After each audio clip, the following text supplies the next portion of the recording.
নমস্কার। আরও একটি নতুন রেসিপির সাথে তানিয়াস রান্নাঘরে আপনাদের স্বাগত জানাই। আমার আজকের রেসিপি সাদা ধবধবে ফুলকো লুচি। লুচি প্রায় আমরা সবাই তৈরি করতে পারি।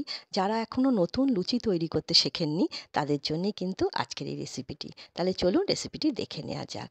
লুচি তৈরি করার জন্য এখানে আমি নিয়েছি 2 কাপ ময়দা, তার মধ্যে সামান্য একটুখানি নুন দিলাম আর দিলাম 2 চামচ রিফাইন অয়েল।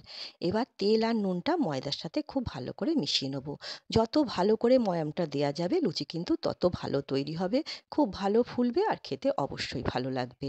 2 কাপ ময়দায় কিন্তু আমি 2 চামচ তেল এর মধ্যে ব্যবহার করেছি, এইগুলো খেয়াল রাখতে হবে। তেল বেশি হয়ে গেলে কিন্তু লুচি বেশিক্ষণ ফুলিয়ে রাখতে পারবেন না। এবার অল্প অল্প করে জল দিয়ে আমি ময়দাটা মেখে নিচ্ছি। ময়দা যত ভালো করে মেখে নেওয়া যাবে লুচি কিন্তু তত ভালো ফুলবে, সেই দিকে কিন্তু খেয়াল রাখতে হবে। ময়দাটা দেখুন মেখে নেওয়া হয়ে গেছে, ঠিক এরকম নরম হবে। এবার আমি এখান থেকে লেচি করে নেব। আমি কিন্তু ময়দাটা কোনোভাবেই রেস্টে রাখছি না, সঙ্গে সঙ্গেই কিন্তু লুচিটা তৈরি করছি। যে যেমন আকারে লুচি তৈরি করবেন সেই বুঝে কিন্তু এইভাবে ছোট ছোট লেচি করে নিতে হবে। বড় লুচি তৈরি করলে লেচিগুলো একটু বড় বড় তৈরি করতে হবে, আমি মাঝারি আকারে তৈরি করলাম। এবার আমি লেচিগুলো একটু গোল করে নিচ্ছি, তাহলে বেলতে সুবিধা হবে। একটা বাটিতে সামান্য একটুখানি তেল নিয়েছি, তেলের মধ্যে লেচি একটা চুবিয়ে নিলাম, নিয়ে এবার আমি হালকা হাতে এইভাবে বেলে নিচ্ছি।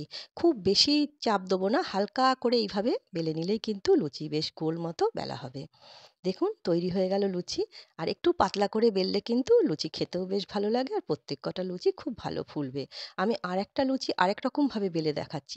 এইভাবেও কিন্তু বেলতে পারেন, এইভাবে আমরা রুটি বেলি, এইভাবেও কিন্তু লুচি বেলে নিতে পারেন। আর লুচির ধারগুলো যেন একদম মোটা না হয়, একটু পাতলা হয়, সেই দিকে খেয়াল রাখতে হবে। লুচির ধারগুলো যদি মোটা হয় তাহলে কিন্তু বেশিক্ষণ লুচি ফুলিয়ে রাখা যায় না। এবার তেল খুব ভালো মতো গরম করে তেলের ঠিক মাঝখানে, কড়াইয়ের ঠিক মাঝখানে লুচি ছাড়তে হবে, তাহলে কিন্তু লুচি খুব ভালো ফুলবে।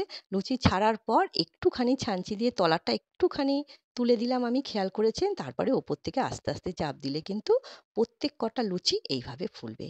এইগুলো খেয়াল রাখলে কিন্তু লুচি ফুলানো কোনোই অসম্ভব কাজ না, খুবই সোজা কাজ। দেখুন লুচিটা ফুলেছে।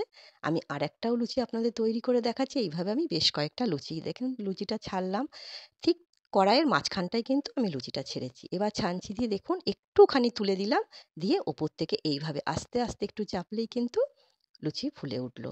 আর এইভাবে সাদা ধবধবে লুচি কিভাবে হচ্ছে, বেশিক্ষণ কিন্তু একদিকে আমি কড়াইয়ের তেলের মধ্যে রাখছি না, এইভাবে উল্টে পাল্টে লুচিটা কিন্তু খুব ভালো মতো ভাজাও হচ্ছে, কিন্তু এর মধ্যে কালার আসছে না। আর যেহেতু চিনি দিইনি, চিনি না দিলে কিন্তু লুচি একদম সাদা ধবধবে হবে, এই দিকটা খেয়াল রাখতে হবে। চিনি দিলে কিন্তু লুচিটা এতটা সাদা রাখতে পারবেন না, এতটা সাদা লুচিটা হবে না।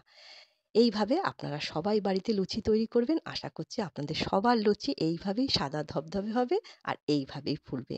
আর ভিডিওটা দেখে যদি আপনাদের ভালো লাগে তাহলে ছোট্ট একটা কমেন্ট করে আমাকে জানাতে ভুলবেন না আপনাদের কেমন লাগলো।